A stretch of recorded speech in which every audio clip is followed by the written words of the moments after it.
Frank's Red Hot is the perfect blend of flavor and heat, so you can use an entire bottle to make recipes like buffalo chicken dip or buffalo nachos, or even things that don't start with buffalo.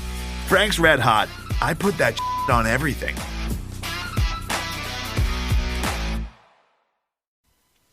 Hey, Craig. It's on you, it's all on me. Can't you see? It's on you, it's all on me. You and me, can't you? It's on you, it's on me. Hey, Craig.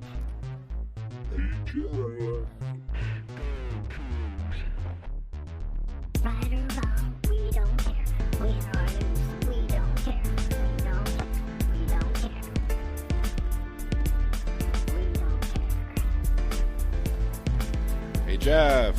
Hello. We're back again. Woo, it's so exciting. Talk about a different but almost the same football game. This is Podcast versus Everyone. It's a really good way to describe it, by the way. Episode 134, very similar to episode 132 and 130 and 128. This is Craig Powers. With me is Jeff Newser. Yes. Jeff, the illusion of competition carried us through to the fourth quarter this time. The fourth quarter. I know. I love the way you put it, the illusion of competition. It's like I have a feeling that's sort of a similar vibe to my my Monday After column that I wrote today, which is sort of like talking about the defense and how 17 points allowed by the defense, like seems great, right?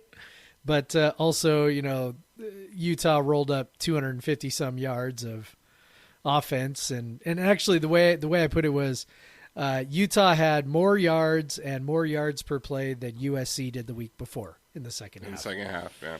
And so I understand why people would look at that and say, wow, that's an improvement. I get it. I don't agree with it, but I understand why people do that.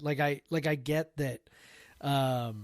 It is truly a results-based business, right? I mean, wins and losses are results. Results are what matter. And so, I get it when, fans or coaches or whomever are like, man, the defense was great. And I'm like, but as a fan, I'm interested in, okay, what's the, now that we've, lost the game, what's the predictive value going forward? And, I mean, really the only difference between, the 38 points USC scored last week in the second half and the 38 points Utah scored last year in the second half and Saturday, the only difference really was in this one, like Utah kept screwing up. They'd fumble. Look, some of the fumbles, we didn't even do anything. Like they just dropped it, Yeah. So, I mean, I get it, but you and I are on, Yeah, Utah fumbled the ball 7 times. 7 times. They had fumbled the ball 4 times in their first 3 games. The funny thing, we got to point aside, is just, how sports writers can kind of have these love affairs with longtime head coaches and just cannot believe when their teams are screwing up over and over again. And just how the sports writership was like incredulous online that like, this is not a Kyle Whittingham team. I don't know if you remember the last time WSU beat Utah in Salt Lake City, Utah turned the ball over like 5 times. That's right. Like this happens. Like it happens. They're college football players. It doesn't matter how gritty that coach is and how strong his chin is. They're still gonna give up. They're still gonna fuck up sometimes. And it is a strong chin. I mean, let's be honest. It's a very strong chin. He's a very handsome, strong chin man. I mean, it's just it's randomness, it's luck, and I know a lot of people don't want to hear that. And also, Utah is offense, particularly not very good. Not this good. year. Like we knew that going into the game. Like, we knew they were not good. And it's like, if you break down the different fumbles, like, there's one fumble that you can legitimately say was forced, in my mind. And that was the Ron Stone hit, right? Like any running back that gets hit like that stands a pretty good chance of losing the ball. So that's not, that was not a surprising one. But the rest of them, it's like, the one at the goal line. I mean, great, awesome hit by Armani Marsh. Like, I take nothing away from the hit. It's awesome. It's exactly how you want to do it, right? You come in, you put your shoulder through the ball. Like, that's fantastic. However, dudes get hit like that hard, at the goal line all the time, and they don't often fumble, right? It's like, and then the ball bounces right to one of your guys instead of bouncing to a Utah player for a touchdown. Yeah. Right. And, if the running back had held onto the ball, the running back ended up in the end zone, right? Oh, he was scoring. So, like, if he had just held onto the ball, it's a touchdown. So, I don't want to, like, crap on the defense. Like, that's not what I'm trying to do. It probably sounds like I am, but it's just sort of like, there wasn't anything that happened in that game that made me think, oh yeah, like yeah, we're about to turn a corner, or this is going to get better, or anything like that. If anything, I feel fucking worse, because I'm like, look at everything Utah handed to us, and we still lost by fucking double digits. Like, yeah, that's rough. To have Utah do that, and and make all those mistakes, and to have it, like, not even just not be, like, really close, but, like, to not win. Like, I'm just like, it's so maddening. It just, like, I don't know, man. And Rolovich's anointed quarterback at the beginning of the season finally got his chance to shine, and he wasn't good. Yeah, and this was their highest kind of yards per play versus any FBS competition this year. The Utah's offense, It really isn't a good offense. And, I know we said that when Tyler Huntley kind of shred WSU and Pullman a few years back, and they turned out to be a very good offense, but I do not see that happening with this one. No. No. I mean, Cam Rising was still 13 and 23 for 137. Like, he didn't look good. I don't see anything coming from that guy the rest of the year. But yeah, they were able to run the ball on, at times. Pledger had some big runs. One in particular. They were just able to, like, they didn't move the ball they were able to move the ball.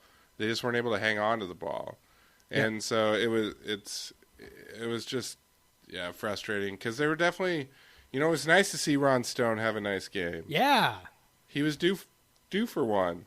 Yeah, if we're looking for high notes, right? So we are nothing if not optimistic, right? That would be sort of like exhibit A on that one, because that's a defensive player of the week type performance. He won't get it because they didn't win, but because that's how those awards roll. But he was that good. Yeah, and so there was, and Armani Marsh was good. Yep. Watson was back to shutting things down. So there's some good performances, but overall, you come away like, even though they only give up 17 points, you look at the level of competition and you're still a bit worried about, and then you look at what they did in the second half again. Yep. Like, they only gave up, it was like 93 yards or something in the first half.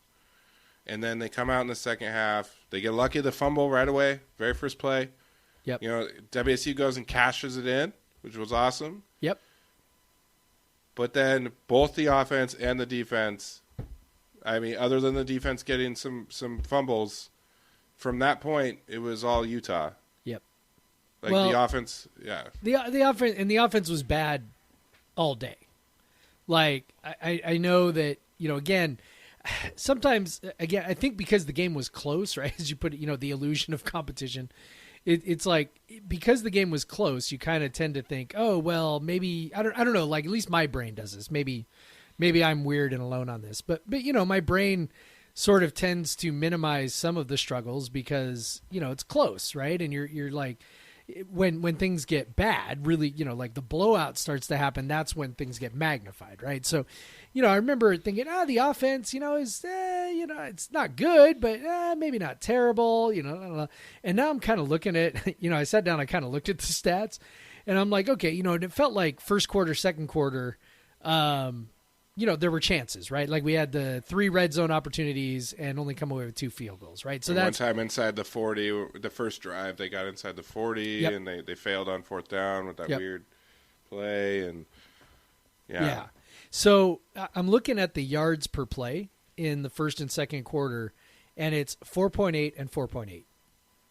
And so, yeah, good that we moved down into the red zone, but that right there probably should have been a little bit of a warning sign that maybe things weren't going as well as maybe it felt because we were able to move deep.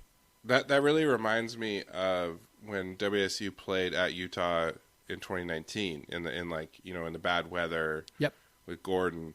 They were moving the ball early, but it was just the same thing. It was like 4 point whatever yards per play, and then ultimately you can't finish drives with Yep. that sort of, because when you get down close, you still need to create creating separation becomes even more important. Correct. And when you can't do it and be able to block well becomes even more important when you're close because there's less space for the defense to cover. So if you're just barely getting by all the way down the field, it's tough to finish a drive. And when you're just staring down at triple coverage on a slant that you've already thrown 3 times that drive, that doesn't work out either. Yep. But it's frustrating, and it sucked that Borgie went out. He was actually looking like he was on his way to a pretty nice day. Yep. He had 6 for 42, and he played like a quarter and a half. Not even quarter and a half, like a quarter and 1 play. Yeah, and so he was on his way, I think, to like a real nice day, like 150-yard possible day. That probably would have helped. Probably. Because Dion, they kept trying, because really the interior line was getting whipped, but they were having success kind of punishing Utah's aggressiveness to the middle Yes. with these outside runs with Max. And Yep. Dion was able to do it a couple times, but not with the effect. Like there was Dion, his biggest run, that 24-yard run, when he had a huge gap to run through. With Max's speed on that run, Yes. that might be a touchdown. Yep. I mean, the space there was on the edges, and Borgie was able to get there a couple times, and like, okay, all right, here we go, and Dion just doesn't have that kind of speed, not that kind of acceleration once he turns a corner, not a knock, he just kind of doesn't have that same kind of skill set, and it just was not quite there. It was not quite there. But we definitely, since I mentioned the offensive line, we definitely have to talk about the player, because of college football's weird counting stats, led the team in rushing attempts. Jarrett Garantano. Yeah. How about that? With 15 attempts, 8 sacks in the game. Yeah. Did Cooper got sacked on one of those, I think. Yes. So one of those goes to Cooper, but yeah. So you say it all the time, and I 100% agree. Yeah. Sacks are a QB stat. They and are a we've QB watched stat. we've watched Russell Wilson play for the Seahawks for a decade. Yep. Like sacks are a QB stat. We watched Luke And Falk. We watched Luke Falk. And so it should be, if you're kind of skeptical about what we're saying, just think about when you watch Jaden DeLora run this offense versus anyone else run this offense. Yep. Jaden DeLora, even when he came out against USC, sacks. He didn't play this game against a team that loves getting after the quarterback, sacks. And Jaden DeLora just doesn't get sacked that much because he's very good at avoiding pressure. Yep. And it's just it's so starkly obvious, like when Garantano, like he just doesn't have that ability, and our offensive line is not what it's used to be, and Mitch Haniger just hit another 3-run bomb. Hell yeah. But yeah, sorry. That's awesome. Hell In the yeah. exact same spot as the first one. All right, go Ems. Get him. Sorry, I got that game on. I wasn't going to take it off. We don't get these moments for the M's very often. No, we do not. That is for sure. But yeah, so yeah, like it's just such a stark contrast when you're having this guy that's kind of pretty immobile, truly does not have good pocket presence. Like because there's times he bailed out into a sack when he had more time. Yes. And so, the offensive line deserves some of the heat for sure. Yeah. But a more savvy quarterback, a Minshew, a Delora, someone who's better at avoiding pressure, they're maybe get sacked like 3 times in that game. Not 8 times. I don't know that any of those sacks I would classify. And now, again, I would have to go back and watch.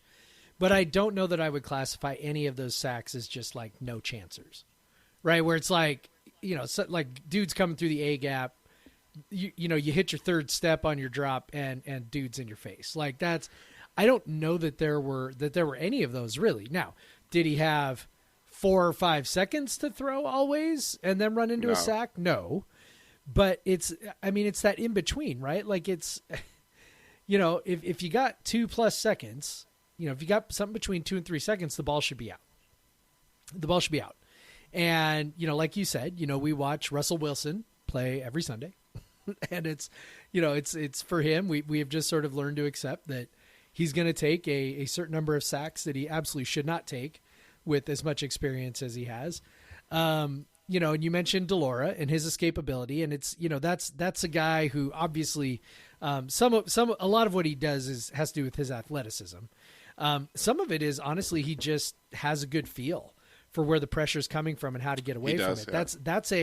That's just a skill thing, right? A talent thing that, maybe you can't really teach, but you can teach things like, people who watch Tom Brady play, right? Like how many sacks does Tom Brady take?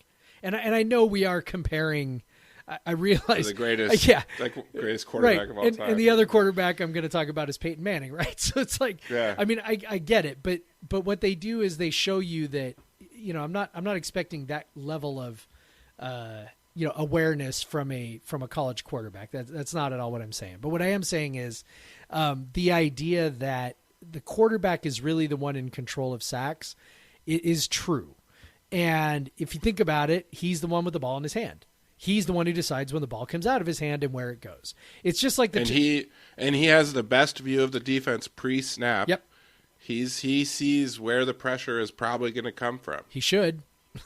He should. And so, for a guy with as many starts as he's got, it was just sort of it was wild to watch a full game of him just sort of like struggle to diagnose the coverages, struggle to diagnose where the pressure was, struggle to figure out how to get rid of the ball with some, when he had time to do so. It's just, look, when you can see why the tools are tantalizing.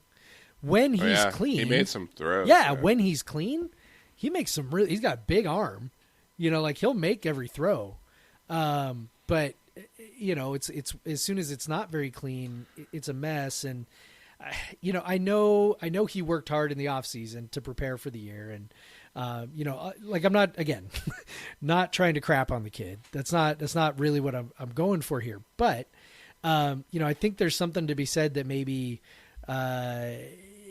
pocket presence, that sort of thing is just, maybe it's just a skill that you can't really, that maybe you can't really teach, or you can't really, you can't really practice. Like you just either kind of got it or you don't. And I'd say that, after 40 or so games, right? Isn't that about what he's got now under his belt? Maybe he just, he might just not ever get it. And I don't know how you move forward with a quarterback that does that takes so many negative plays. And I think, Cameron Cooper, maybe we could talk about what he might bring if, do they turn to him if Delora's not healthy? I don't know, man. I think he's going to be prone to interceptions as well, but I don't know, but maybe he takes fewer sacks. He makes fewer plays with his feet. Yeah. I don't know. I just I'd have a hard time believing that he could be worse than what we saw on Saturday. And also at the beginning of the Utah State game too. Yes. Like if you Yep. put the two together, it's just like, It's all the same. and then you put his entire career at Tennessee in there too. It's just like, this is who he is, and yeah, again, it's you're stunned that this guy won the job. Yes. It's just I can't. It was you see the arm talent, of course, but there's not much more outside of that. He made some great throws when he was clean. He made one nice throw when he was getting hit, but a lot he would just completely crumble under pressure, and he just wouldn't see the pressure coming, and yeah, like I can't put all of this on the offensive line because I know that a different quarterback would not have gotten sacked 8 times. Yep. Or seven times or whatever. Yep. So it's maybe Cam Cooper still gets sacked 8 times. We haven't really seen enough of him to know, but we've seen probably enough from Garantano Yeah. to know. Yep. So yeah, get well soon, Jaden. Yep. Yeah. Um, I don't know. Maybe Rolovich thought he could fix him. I mean, every coach every coach does. so he could have his Gardner Minshew. Yeah. I mean, maybe this is my guy, and I'm the one who finally taps into the potential. I mean, I honestly don't know. I imagine some of it might just be it's tough to simulate that in practice, right? The stuff that we see that's problematic. They don't actually get hit Yeah. in practice. They don't have to worry about Yep. it. They don't actually have to tuck it and go. They don't have to actually avoid a hit. So, I wonder if some of it maybe is that as well. I mean, not that there was anything that happened on Saturday that would be surprising, because like you said, it's exactly what he looked like in the 4 drives against Utah State. And it's exactly what he looked like in the one play he ran in the spring game before he hurt himself. So I don't know. Like I said, very curious this week. I mean, obviously we'd like to see Delora, but crap, if he's got a hurt knee, I don't know. I mean, obviously I don't think the doctors would put him out there with a chance of injury, but No. I also am sort of like, okay, even if they decide that he can't, further damage the knee, how much of his effectiveness is going to be lost if he can't? He's not mobile. Yeah, if he's not mobile. So I don't know, man. It's a proper mess, as they might say in England. It's a proper mess. Proper mess. Yeah. So yeah. Try to think what else is there to say. Well, about we'll talk about the receivers, I guess. Yeah, that's where I was going to go. Yeah. So Utah's, I would say their corners, aren't maybe either they're not what they have typically been, or Davin Ollie and Dejon Stribling really stepped it up this game. And I'm going to go ahead and say the latter. So yeah, that's what I'm going to go with. Yeah, because it was really cool to see those two, particularly Stribling, just have a real nice game. Yeah. Stribling, 93 yards on 8 targets and a TD. Real nice. Just roasted his dude on that touchdown. Yeah. On a lot of different times. Made some really nice plays. Like really, Ollie, roasted that guy. I mean, let's be real. Like that safety came over and he left him on the turf, man. That was awesome. That just tends to happen against Utah, I guess. Yeah. But I'll say Ollie, he made some nice catches. His target, yards per target, not very nice, 5 yards per target. But he still was at least targeted. Because he just hasn't been open. Yep. Most of the year. So, at least he was getting open. He was making some nice catches. So that was good to see. Really, I think that Utah was most concerned about Harris and Jackson, and rightfully so. Rightfully so, because they were a little Jackson was kind of a non-factor, except for that ultimately deciding play. And I guess we haven't talked about that, but let's talk about Stribling and Ollie a little more. Yeah. But Stribling really, he made some big catches in some big situations too. It was nice to see, because sometimes you forget already that he's just a freshman. Yep. And we shouldn't, just because he's had a few rough games in the first 3, not a lot of guys start at outside receiver their first 3 games of their career. Nope. And so that this was definitely a positive step for him. The thing with him that I think I like more than anything else is that he just looks like he belongs out there.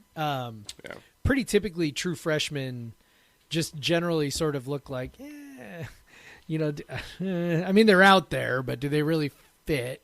They either look, gangly or just not quite all the way developed or whatever it's going to be. I mean, your fully developed guys are typically your 4-star guys who end up at other schools, right? Like that's part of why they're 4-star guys. Like, they are physically mature when they graduate from high school. They are expected to be able to, contribute right away. So, it's rare for us to get a true freshman who actually looks like he belongs. And Stribling definitely looks like that. Now, part of it is he's actually a little bit older. I was going back and trying to remember what his story was, and I went back and looked. He actually was a class of 2020 kid.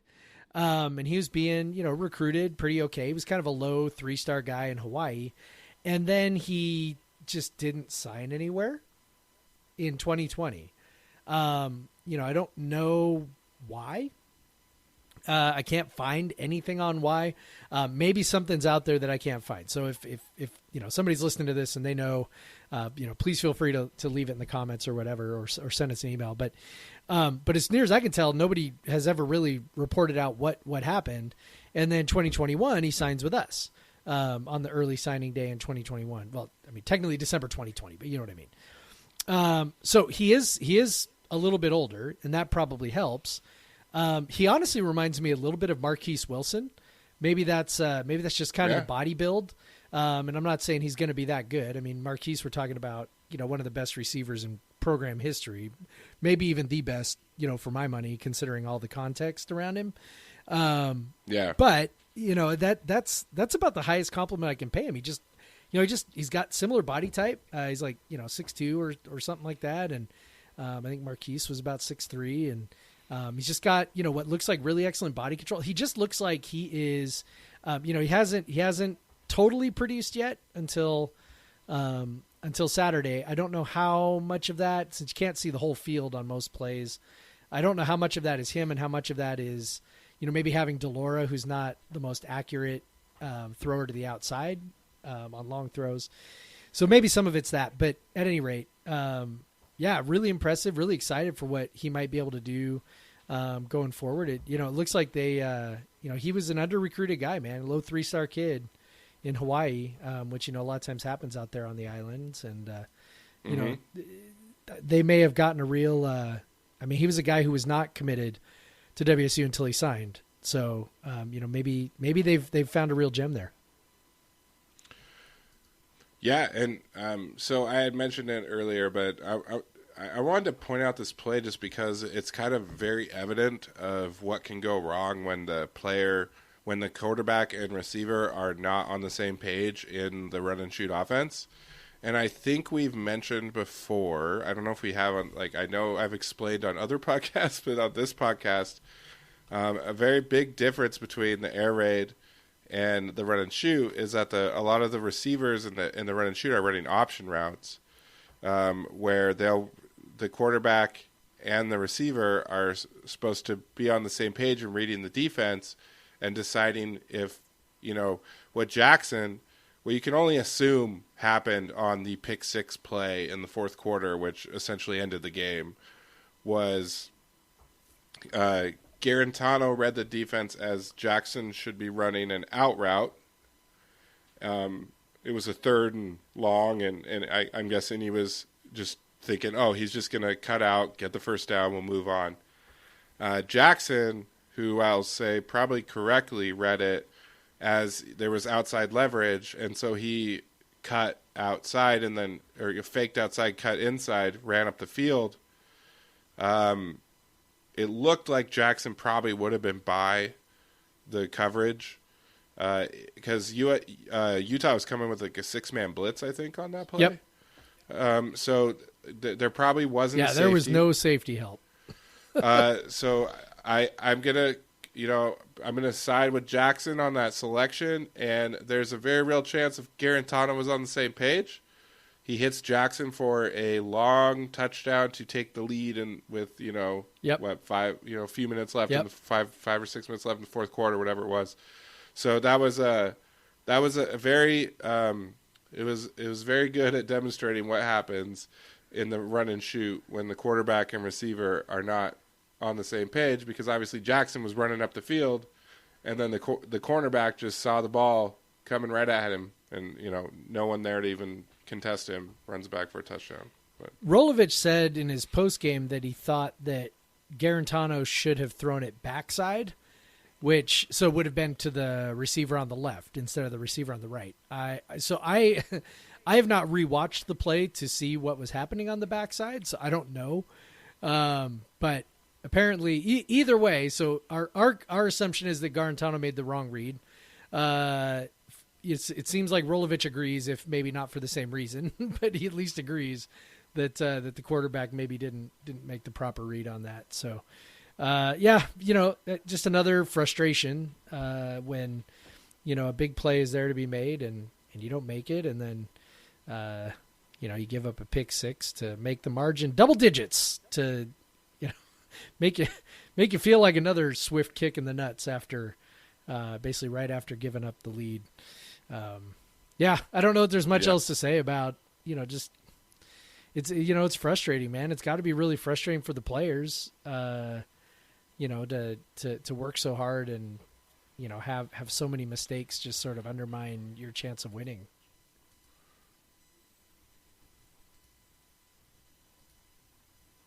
Hello? yeah, sorry, my headphones cut out real quick there, but I'm going to have to edit that out now. Or maybe I won't. Maybe I'll just leave it. yeah. But yeah, I was going to say, one thing we have to mention is they were definitely on a on a tough mindset, coaching staff and players. After Brandon Gray was taken to the hospital with serious injuries after being involved in being shot by someone, and where someone also died. Yeah. So that's if you're getting taken to Sacred Heart, it's serious. Yep. So that's that must have been tough for everyone to deal with during the game. No doubt. So sometimes if you see a player make a mistake, you get some context like that after the game, and what they were probably thinking about their teammate in the hospital. Yep.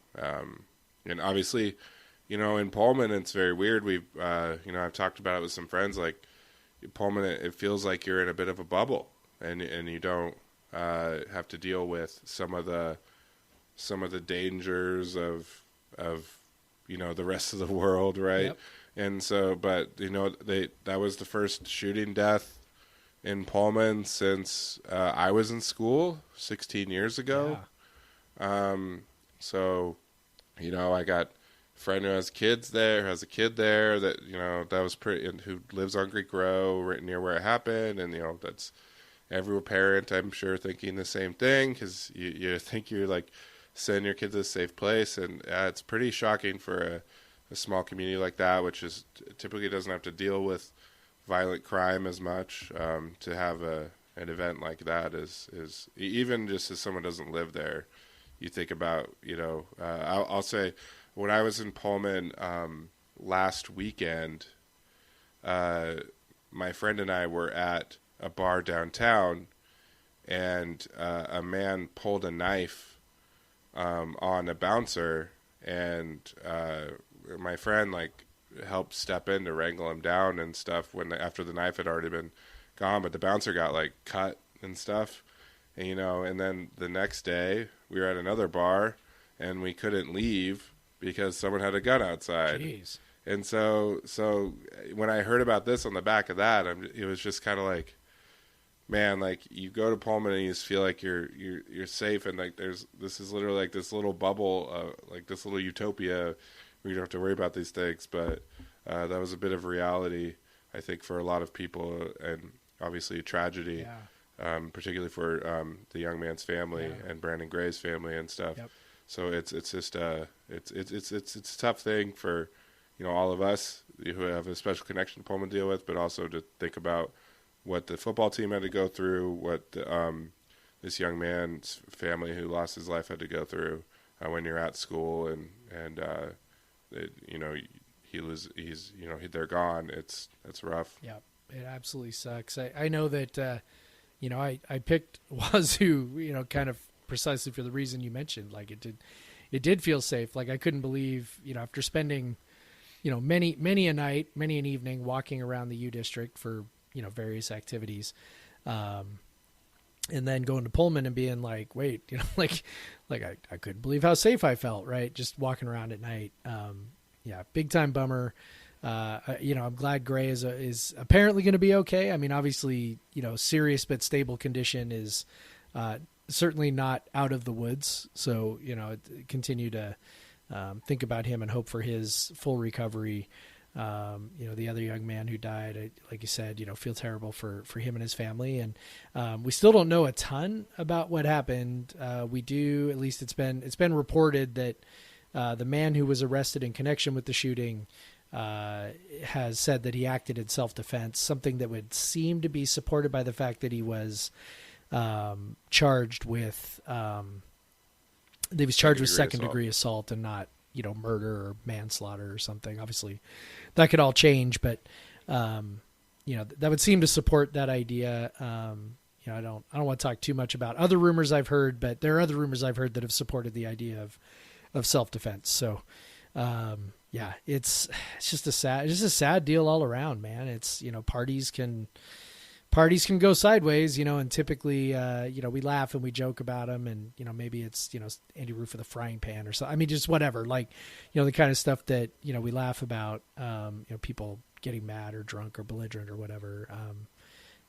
Hopefully this is just a spate of unfortunate things that are unrelated. The things, that you're relaying plus this shooting. Hopefully it turns out to be just, kind of a random sequence of events and not maybe a more serious change in the nature of things in Pullman. Yeah, I wouldn't assume that it's some sort of serious change. I think I probably was just expressing, like my own personal experience of wow, like these three things happening in a row. That I didn't think it was kind of I didn't think too much of the two events last week. We did once we went to the bar 2 nights in a row and there was this like weird shit happening. But then when people are not in their right mind and or maybe they were and just things went south. But just think about that. You think about the players learning about that late. Rolovich said a player told him. Like late that night, 2 o'clock in the morning or whatever. And so I'm sure Rolovich and the staff had really slept that night, and the players probably slept that night. Yeah. And they're in Salt Lake City, rough. And their teammates back in Pullman being airlifted to Spokane. I mean, that's a pretty helpless feeling, and that's not a lot of fun. Yep. All right. I guess now's as good a time as any to take a break, and we'll come back. We'll talk about an amazing volleyball weekend and the soccer team and all that. So we'll see you on the flip side.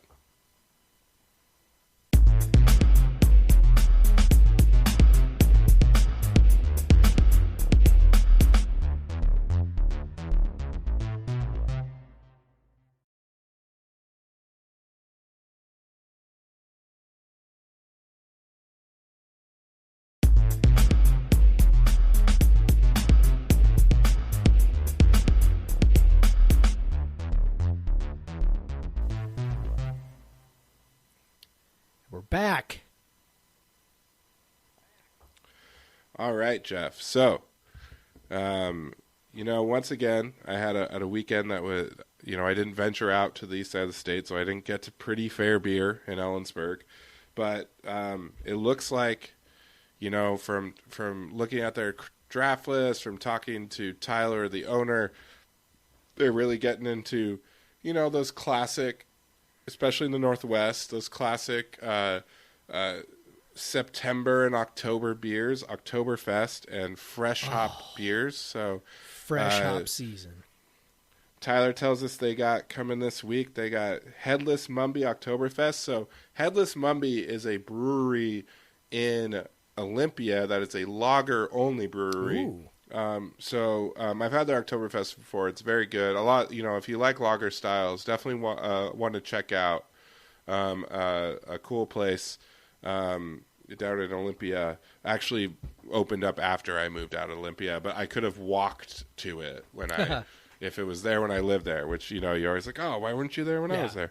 But yeah, and then, you're able to pair that. If you want to get the Oktoberfest experience in Ellensburg, you can pair that with some soft They always have soft pretzels. They got big soft pretzels there, with your cheese and your mustard, all that good stuff down there. And then, they got, now if you like to partake in the fresh hops this time of year, Yes. which I always recommend, because especially in this region of the world where we just get the most fresh hop beers possible, because you can you can drive and then a couple hours later go put those hops into your beer right after they've been picked. Yep. So that's a beautiful thing about where we live. Every brewery does fresh hop beers, so they're getting a Skookum Fresh Dank Strata this week. Strata is one of the it's like probably the second wave of fresh hop beers. So that should be good. I'm sure they'll be getting more. They got some Stoop on tap right now. Structures, Logan Brewing out of Burien. They always got Matchless, Dwinell Country Ales. So a lot of good stuff. As we've always talked about, really cool thing about Pretty Fair Beer is they don't carry any breweries that distribute to Ellensburg. They go and get that beer. So you're getting different beer. They also got wine. They typically carry about a dozen wines from just boutique wineries. So it's like the craft beer version of wine. So little wineries, and they got charcuterie plates. And a cool thing, I know you and I would be excited about this. They're getting close soon, hopefully, to have all ages. They just got to get that go ahead. They're currently 21 and over, but they're working on being able to be all ages.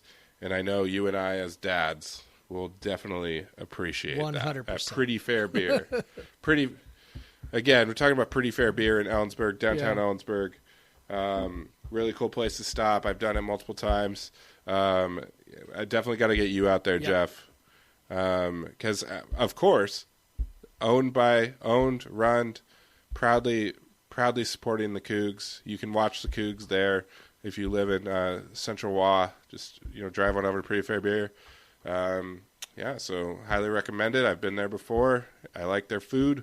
I like their beer. I love what they're doing, and their Cougs. Yeah. Check them out. Those are all good reasons to check them out for sure. God, I gotta get some fresh hop beers, man. I've only had one, well, two. I had two. I had one of yours at the tailgate, and then I had one that I bought at Rainier Growlers a couple weeks ago. Well, it's funny. The last two tailgates I brought a ton of fresh hot beers, but I ended up giving them to a lot of people, so I didn't. You didn't I actually haven't drank have that many any. either.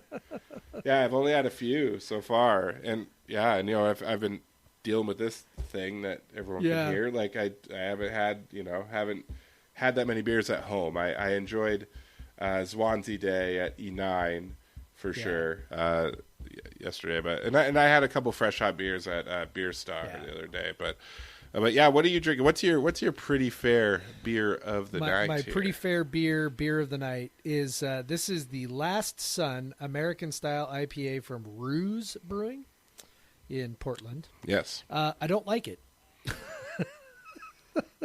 I don't like it at all. Let me make sure they don't carry that at Pretty Fair. No, they don't have it. No, they don't carry it at Pretty Fair so beer. here's what I don't like about it, and I had a hard time kind of. my palate is not as refined as yours or many others. So like oftentimes it kind of comes down to, do I find this pleasing or do I not find it pleasing? And I often struggle to sort of describe what it is that I find pleasing about it. Right. And so for this one, I was just like, man, I don't know, man. There's just something there I'm not a huge fan of. Like, it just kind of, I'm not sure what that taste is that I'm kind of getting. So let me read the description to you, and then I'll tell you. I was like, oh, that's what it is, right? Okay, so it says, this hazy IPA is intermingled with oats, wheat, and spelt for a catastrophically creamy mouthfeel, which is true. It does have a creamy mouthfeel. A kiss of mosaic and countless bags of Nelson Sauvin bring intense aromas of tropical fruit, also true, and serene flavors of zippy white wine. It is the white wine. That is what I am tasting. Like, it tastes like a Chardonnay. I'm like, I was like, that's what it is. I don't like that. So, yeah, I would, if you like that idea of just kind of mixing those flavors together, then give it a try. It was not pleasing to me, so I'm drinking it anyway. Well, yeah, you probably should steer clear of heavily Nelson Sauvin hopped beers then in the future. That's good advice. Thank you. Because I think that's part of why it's appealing. Is kind of that white wine, because you're definitely not get that from Mosaic. Mosaic is more of a I would say more of a dank. Yes. Kind of, I've had lots and lots of beers with Mosaic, and I do not recall this particular flavor with it. I don't know. It's just kind of like it's hard to describe. Like white wines are not bitter, right? If anything, they're a little sweet, and so you're kind of taking that sort of that sweet flavor profile and then adding some bitterness to it, and it just, I don't know, man, just not working for me. Not working for me. I understand it. All right. So my pretty fair beer of the night is it is from a brewery called Trace Brewing out of Pittsburgh, Pennsylvania. It is called Local Traces. It's a double dry hopped pale lager. Ooh. Pale lager dry hopped with Hallertau, Mittelfrüh, Grüngeist, Citra, and Azaka. So we're combining German hops and Yakima hops there. It is it's a beer, an official. So there's a festival in Pittsburgh called the Barrel and Flow Festival. It's a black run festival, and so they get a lot of black run businesses involved, and Trace is a black run brewery, which is becoming more and more prevalent. The brewing industry has typically been a white male endeavor in the U.S., and so so this is very good. It's a nice light lager with some great hop aromas. It's dry hop, so it's not like bitter. It's just, if you're dry hopping, it's just specifically aroma and maybe a bit of flavor and mouthfeel from it, but dry hopping is not going to add to any of the bitterness. So it's kind of a nice addition to dry hop a lager. So you still have that crispness of the lager, but you have these like nice aromas. I always like, when I see a dry hop lager, I almost always reach for it because I'm like, oh, I just love that amalgamation of styles. Taking a traditional style and putting like a modern spin on it with the double dry hopping. So yeah, very sounds cool. delicious. Good job, Trace Brewing. Well, if I see you, I have a few more. I was gonna drop some off for my my favorite shop here in town, ETC. I'm sure those guys will appreciate it. And but yeah, and then my second beer is a fresh hop beer, Cone and Cone fresh hop IPA from Holy Mountain, which I picked up yesterday when I picked up my order of Midnight Still, which they released at like 11:30 p.m. Not quite midnight midnight. on Close though. announced it on Instagram. That's why I have the notifications for Holy Mountain turned on Instagram. So I ordered that on Wednesday night, and then I had till Sunday to pick it up. So I had this nice casual, went up on Sunday, had a beer, Nice. picked up some beer, and typically you have to wait, like before the pandemic, you'd wait in line for this beer, and I have many times, every year. That was like my first waiting in line at Holy Mountain was like 2016, then 2017, 2018, a lot of their variants releases. So I've done a lot of waiting in line at Holy Mountain, made a lot of friends. But honestly, now that I have 2 kids, I really appreciate the online It's sale. nice to not have to do that. It sold out in 30 minutes online. I was able to get some. Send a message to some friends like, hey, it's on sale. Go, like go now. It's going to be gone. Their website failed. I got in before that. All good. Able to pick that up. Picked up some other beers at Holy Mountain, including that Cone and Cone. Excited to crack that in a second here. I sipped on the local the Trace beer so that I could be drinking it while we did this, but I'm going to crack open the Cone and Cone. But yeah, let's talk about some good vibes from this weekend. Vibes. The WSU volleyball team, who is on an absolute tear, started the weekend off by sweeping number 24 Colorado, sweeping them away. No chance. What can you say about that one? But obviously the big one this weekend was Sunday. They hosted number 6 UW.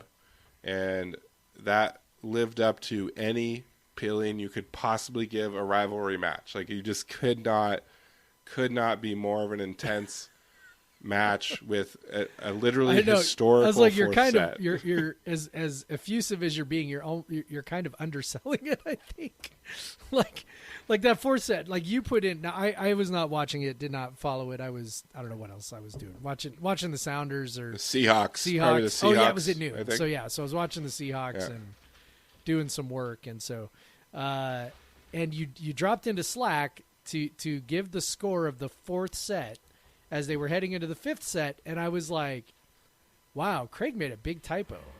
I'm like, how did Craig make that big of a typo? That's a big typo. Yeah, so the fourth set, it ties the NCAA record in the 25-point set era, a 90-point set. UW won 46-44 to send it into a fifth set. Yeah. 46-44. In case you don't know, the sets go to 25. Right. So the maximum amount of points you can have in a set without it going into extra points is 25-23 because you have to win by 2. 48 points. This went 90. This went 42 extra points. This literally, so the previous set, WSU won 25-16. That went 41 total points to solve the set. This went 42 points beyond the most you could do without going extra. So 49 more points than the previous set was. So the second set, UW won 25-23. They won in 48 points, and that's a tough contested set. And then 46-44. Absolutely insane. WSU is, they had some chances to win. They had some service errors at some point. Yeah, I guess they had a bunch of service errors. It was like they had a bunch of service 8. errors, particularly in that set. They had a string of them, but you got to say, I was thinking, God, they lose a set like that. This has like set 5 meltdown all over it, and UW came out and won the first 3 points of the fifth set. And so you're like, God, that taxed them. And you probably heard, since Heister was on the call, you probably heard the word momentum 38 times, at least. Oh yeah, of course.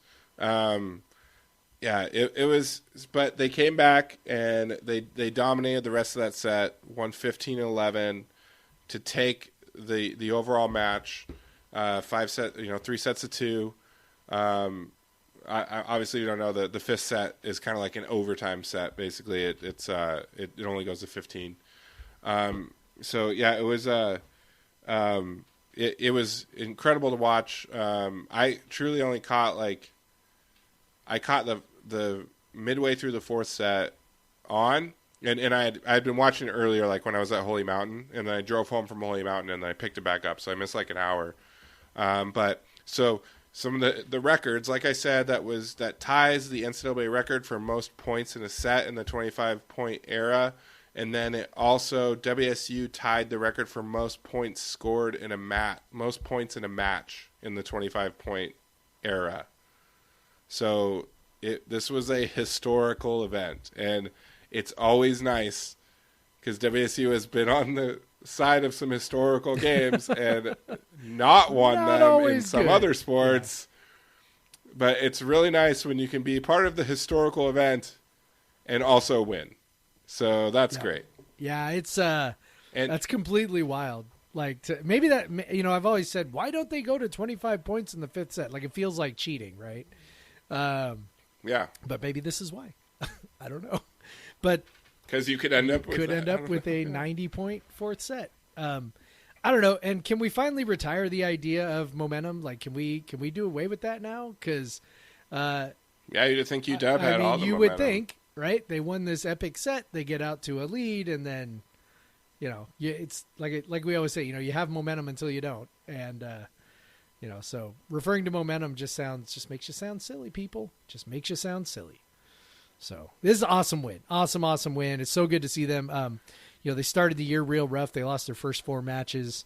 I have honestly the only game or the only match that I've watched was that first one against South Carolina, where they lost 2-3, and it basically they sort of like gave it away. They really should have won, and they just kind of a lot of self-inflicted wounds. And so I watched that one, and I just haven't really had the time mostly to watch them, and so it's very, very cool to see them. Coming back strong. Again, they lost to a top 10 Pittsburgh, top 10 Purdue, both on the road, or at least, one of them, both of them away from home. I guess I'll put it that way because they were both technically neutral site games. But to come back then and basically, turn things. They come back home, turn things around. They beat Long Beach State 3-0. They beat Northern Iowa 3-0. They beat Gonzaga 3-0. They beat UC Santa Barbara 3-0. They beat VCU 3-0. They beat UC Santa Barbara 3-1, and then Colorado 3-0. So over the course of, after their 0-4 start, after the course of their next 7 games, they dropped one set. One set. And then beating Washington, which is obviously huge for so many reasons. So totally awesome. Got USC and UCLA coming in this weekend. So if you just some names: Pia Timmer, absolute superstar, very versatile player. She was on fire against UW. And then Magda Jelarova, an excellent defender. She had 10 blocks. I think she was involved in the winning block as well. And then Hannah Pukis is, the setter. 53 assists. That's got to be some insane number, right? 53 assists. That seems that's like crazy. Pia Timmer had 31 kills, which is just nuts. A nuts amount of kills. Plenty of chance, but she hit 30%. And from what I've been told, you can kind of look at that hit percentage and think of it as a baseball percentage too. So 30% is pretty good, especially on all those attempts. Yeah, so especially against a team like Washington. Yeah, who has a very good defense. Yeah, so it's huge. They didn't crack the top 25 though, unfortunately. Yeah, apparently they vote on top 25 there like they do everywhere else, which is, maybe not how good you actually are, but wow, you did lose those first 4 games. Doesn't matter that you've steamrolled everybody since and just beat, the number 6 team in the country, but whatever. Yeah, previous year's semifinalist. So I don't know. They look like they are now on track to getting back to the tournament again. They're looking very good. after stumbling at first. I mean, they took to have that weekend where you're facing two ranked teams and beat them both. Yep. And particularly beat your rival, who they've now beaten 4 times in a row. Woo! And always good to get those Apple Cup Series points early. Get that. This is the very first one. Get those points on the board. Excellent. Love it. Yeah. Love it. Let's talk about our other elite program at WSU soccer, who also faced Colorado this weekend and took care of business against them. They faced Arizona. Arizona, right. I'm sorry. Yeah. Yeah, That they was were last in Colorado last weekend. Yeah. They also have not allowed very many goals. They have not allowed a goal in 4 games now, outscoring Kansas, Denver, Northern Colorado, and Arizona by a total of 10-0. This offense is insane, dude. They are just they are ridiculous. Yeah, it's part of it too, is when you watch a match is there's going to be a game when they I saw the game when they just let loose and scored a bunch Hawaii. of goals. But there's going to be more when that happens, because part of the reason their defense is so good is because their offense just has the ball all that the definitely time. helps. That And they just don't give the other team chances. And yeah, it's they did have Makia Minnis back for 90 minutes again. Woo. So that helps. Elise Bennett got on the board again. And then, of course, Enzi Broussard, who is playing really well. And so it's just nice to have, because that's been their issue in the 2 matches that they didn't win, a tie and a loss. The problem was they had the chances, they just didn't finish them. And so now they're being more efficient about finishing their chances. But Enzi is a transfer from West Virginia. You might already know that, but I know you know that, Jeff. But but so it's another big thing that Schulenberger has done is he's utilized transfers from other high major schools really well, and so he's been able to keep that WSU at a high level just by infusing talent from other programs to go along with recruiting really well, freshmen as well. Yep. He's the gold standard, right? At our school, mean, and for as much success as volleyball has had, they don't have a Final Four under their belt, and Todd Schulenberger's got one of those, and to be pulling in these players from, it was one thing to get, say Avery Collins, right, who was, played at Stanford, and obviously Stanford's, typically a pretty powerhouse program, but she was kind of, squeezed for minutes a little bit. And, so that one kind of made some sense, right? Like this is, okay, so you bring in this kid who's obviously very talented, but maybe gonna, getting squeezed for minutes, wants to maybe show off a little bit more at a program where she'll have a little bit more of an opportunity, and that's fine. But, we've reached a level now where, people are seeing this as a real opportunity. And when you think about the fact that, man, this team should have a sophomore Trinity Rodman right now, and how just insane their embarrassment of riches is in terms of attackers. You mentioned Broussard. Of course, you still have got Elise Bennett. Frimpong Ellingson, is another, strong attacker. I know I'm forgetting. She scored last week. I know I'm forgetting someone else up there. Grayson Allen. No, Grayson Lynch. Grayson Allen. God, Grayson sorry. Lynch. Sorry. She's not out there. She's not out there. Grayson Lynch has been scoring goals in bunches as well. Yep. And they can get you anywhere. This isn't the team. Yeah. So for people who remember the team a couple of years ago with Weaver up there, it wasn't necessarily a one person show, but it was pretty close. She was on the attacking side, right? Like, you had, I forget it now. I'm forgetting the midfielder's name too. It's late at night. She's in the NWSL now, but anyway, like that was, yes. Gamera Stevens. Gamera Stevens. And that was kind of Who scored? Oh, by the way, who scored last awesome. week for Houston? I think Ooh, 2 goals. That's fantastic. Right? The real strength of that team was sort of the defensive midfield, right? Like they were really, really tough to play through, and then they would launch, Morgan Weaver on these counterattacks, right?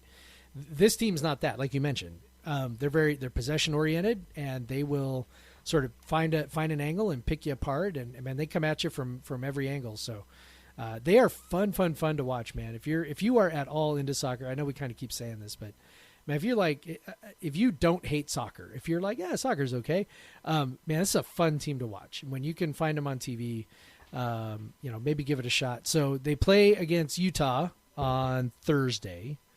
From Salt Lake City. It's apparently on Pac-12 networks starting at 6 o'clock Pacific. So that's a game that, that we all can watch and get excited about.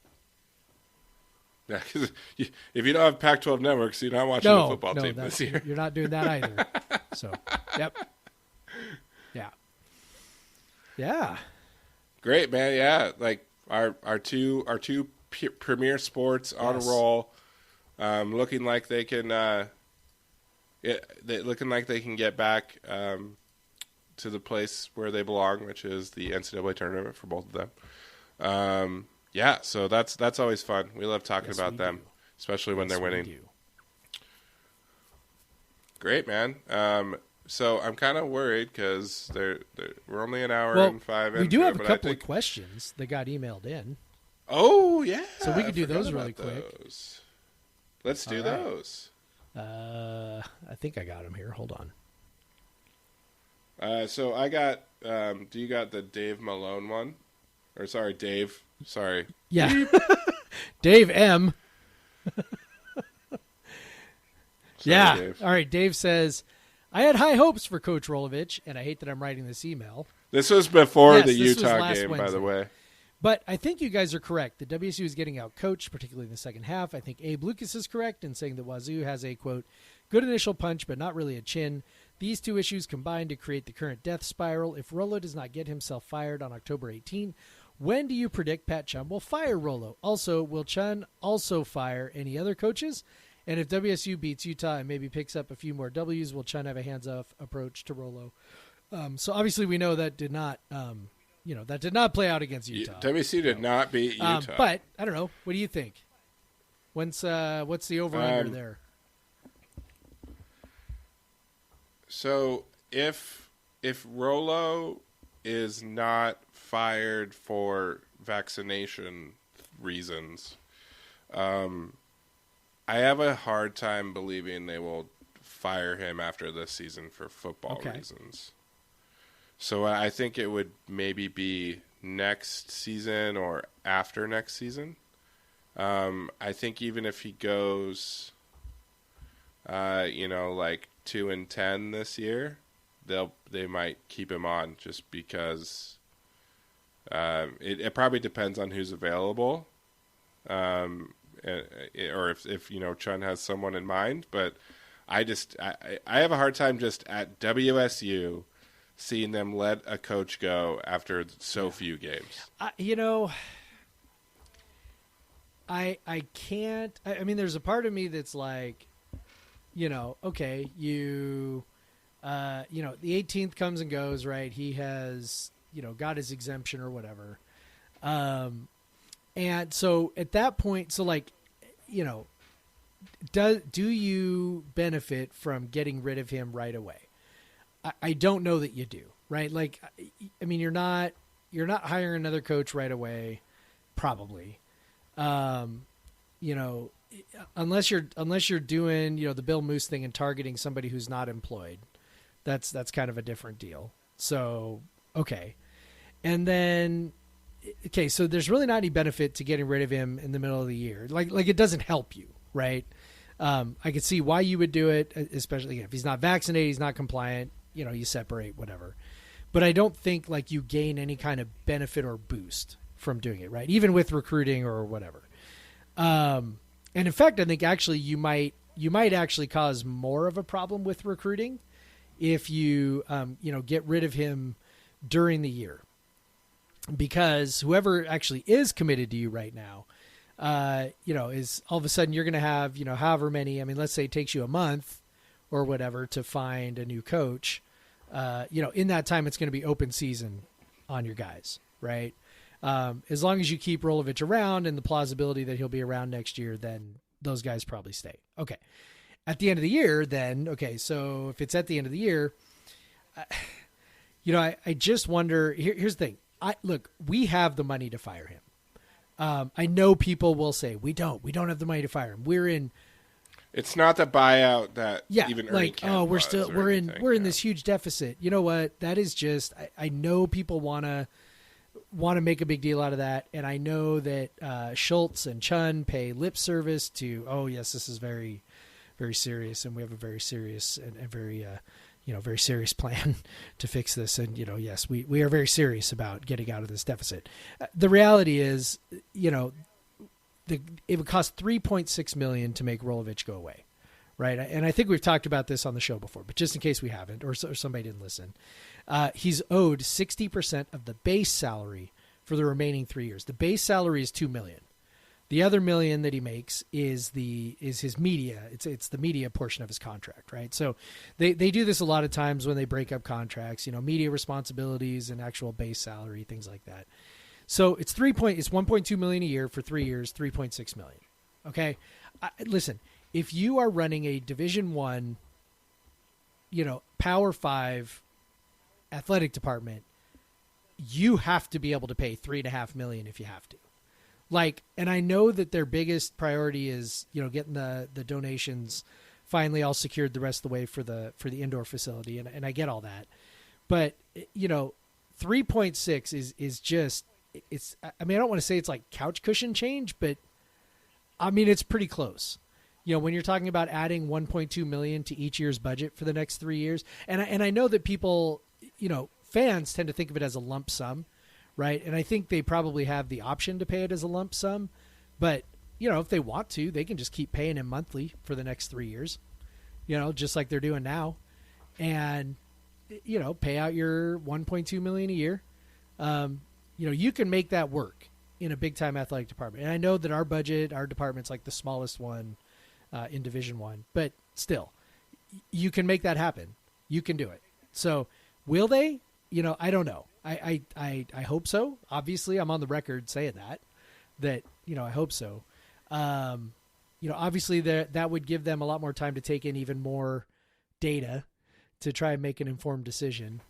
Obviously there could also be more damage done in the meantime, but I tend to think if it's going to happen, it's probably going to, again, non-COVID related. It's probably going to happen at the end of the year. I don't know. I tend to lean toward the conservative approach.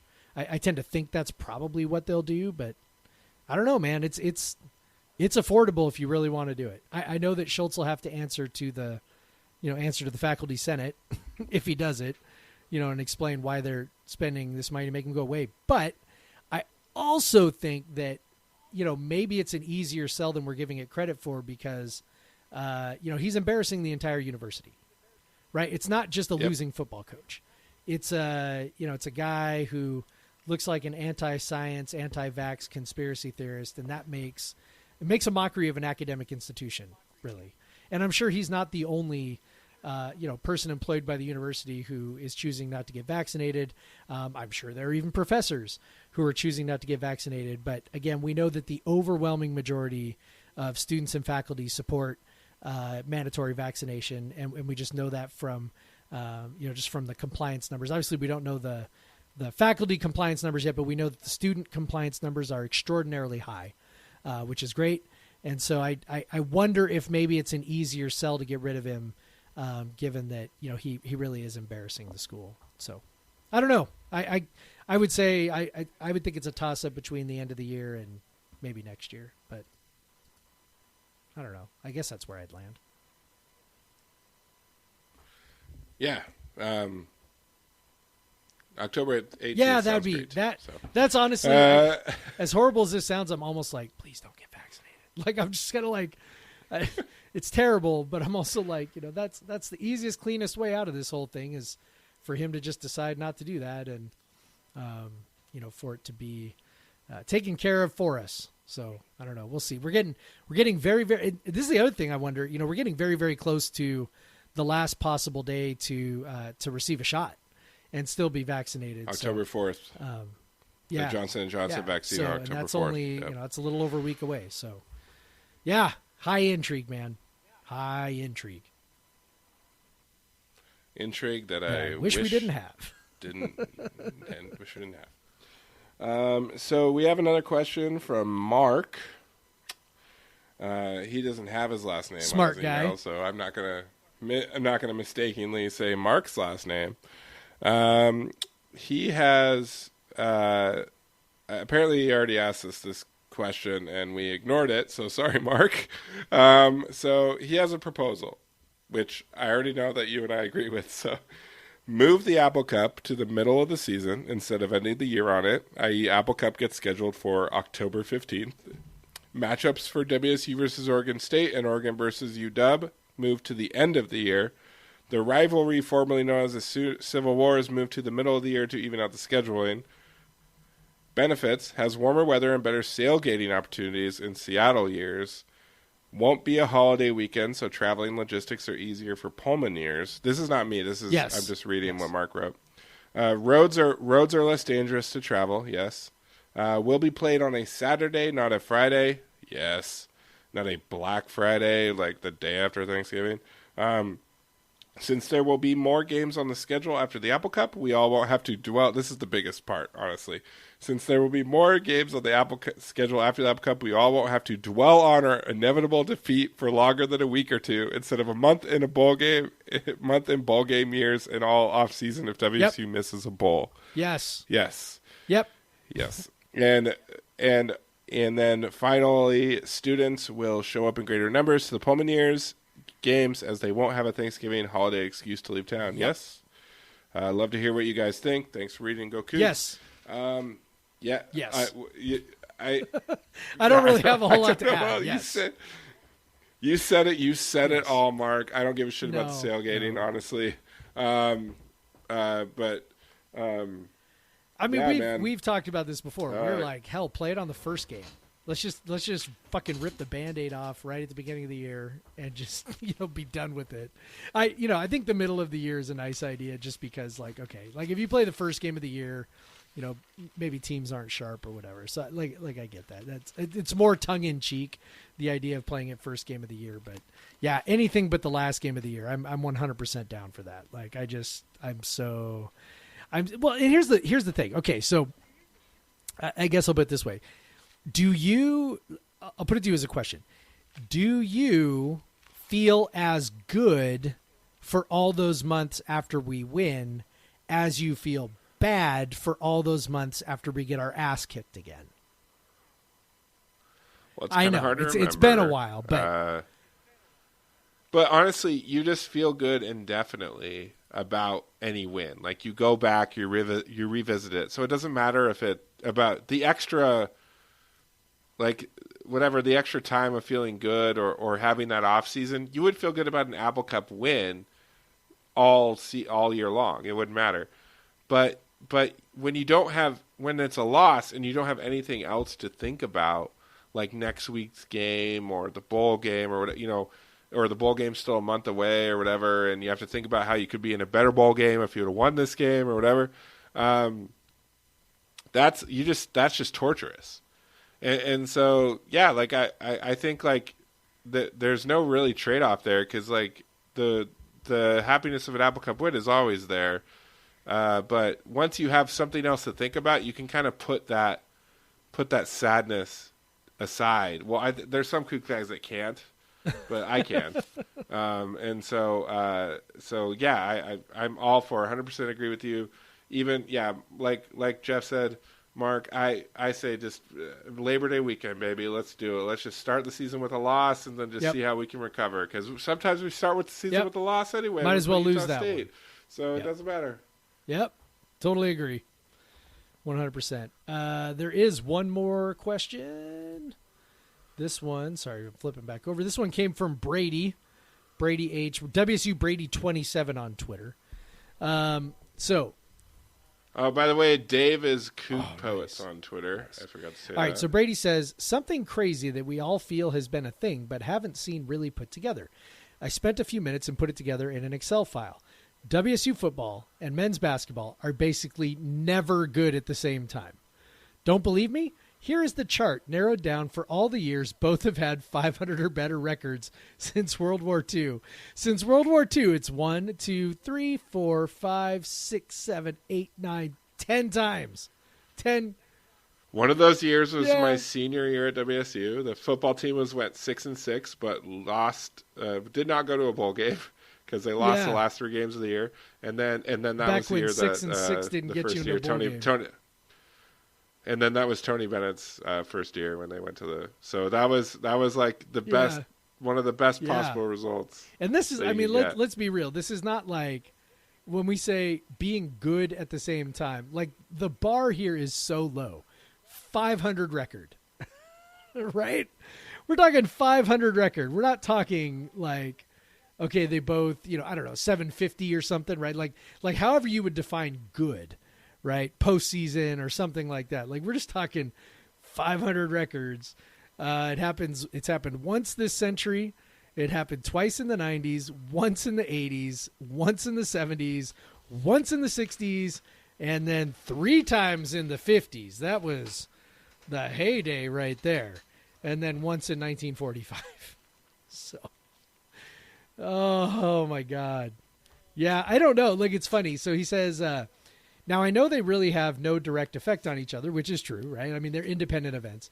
Really, there is Smith's recruiting results and trajectory, then there's whatever's going on in football. Either way, for no real reason other than our history, this just helps my case to get even more excited for basketball season, and hope it does for you as well.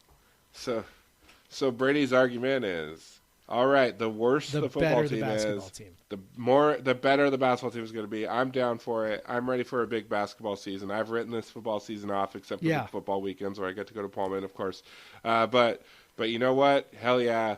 Let's get some good. If we are sacrificing this football season at the altar of having a big basketball year, I'm down. Let's fucking do it. I'm 100% in on that.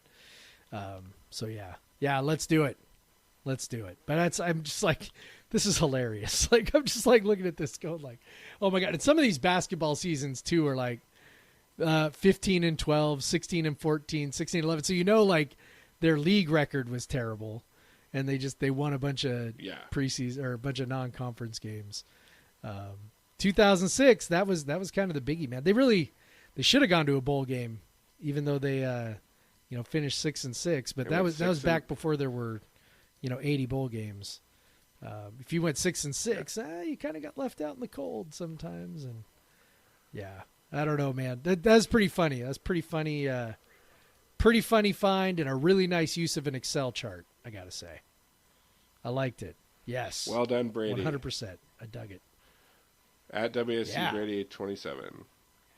So by the way, that's all our sorry. questions. Do you have any idea of do you have a theory as for why this is? Is it just that we're not typically that good in those sports?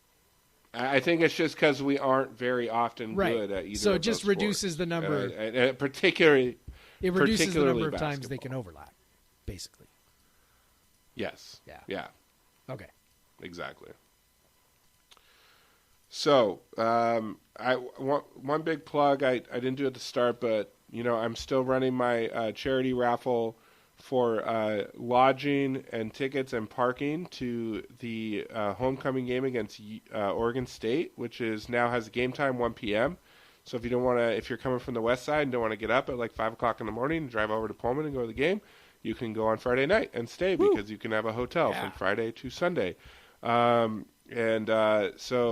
I've already raised over $1,200. Really appreciate everyone that's donated so far.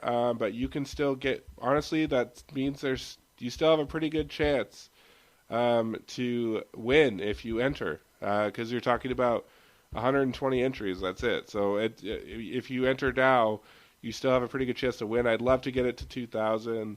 That would be really cool. I'm taking donations until 11:59 p.m. October 3rd, Sunday. So hit me up. just go ahead and donate to any WSU related fund, and you can screenshot, send me the receipt either to our podcast email account, podcastvseveryone@gmail.com, or you can DM me on Twitter at the Craig Powers, or on Instagram at Craig W. Powers. So any of those options, DM me a receipt, and let's raise some money for WSU. Loving the diversity of all the funds so far, a lot of different things.